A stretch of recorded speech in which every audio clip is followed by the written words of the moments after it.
بسم اللہ الرحمن الرحیم۔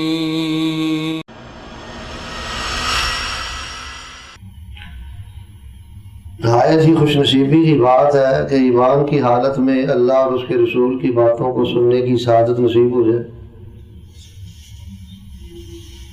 آپ کی آمد کی بہت زیادہ خوشی ہے،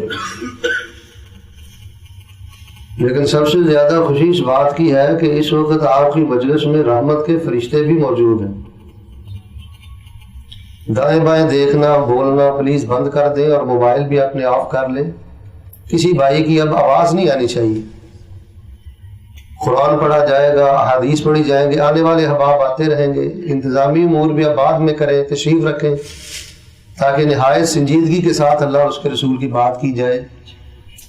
اللہ کے حضور میں دعا کرتا ہوں کہ الہ العالمین آج کا ہمارا اپنے دین کے لیے یہ ہمارا بیٹھنا قبول کرتے ہوئے اللہ ہماری زندگی بھر کے گناہ معاف کر دے۔ جامع ترمذی میں ایک حدیث ہے، نبی رحمت فرماتے ہیں کہ اللہ تبارک و تعالی مسافر کی دعا کو رد نہیں کرتے۔ تو جو مکے کا مسافر ہو، حرم کا مسافر ہو، تو پھر یہ نور علی نور ہے۔ تو میں دعا کرتا ہوں اس حدیث سے پورا فائدہ اٹھاتے ہیں کہ الہ العالمین اپنے فضل و کرم سے ہمارا عقیدہ، ہمارا عمل اور ہماری دین کی محبت قبول کرتے ہوئے اللہ ہماری مستقبل آئندہ زندگی کے تمام گناہ معاف کر دے۔ اور سب سے اہم دعا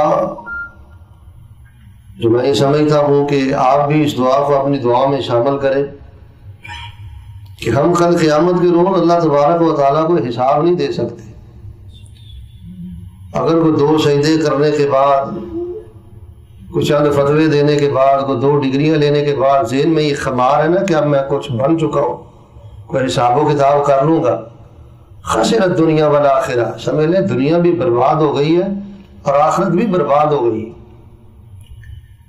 اور نیک انسان کی نیکی کی سب سے بڑی دلیل یہ ہوتی ہے کہ وہ جتنا بڑا عالم ہوتا ہے، جس قدر زیادہ اس کا تعلق باللہ مضبوط ہوتا ہے، وہ اس قدر زیادہ متواضع ہوتا ہے، وہ اس قدر زیادہ سنجیدہ ہوتا ہے، خلق خدا کی محبت اس کے دل میں ہوتی ہے، اس کو آخرت اس قدر زیادہ بے چین کر دیتی ہے جس بندے کی نیکی میں خشوع ہوتا ہے اور قبولیت ہوتی ہے۔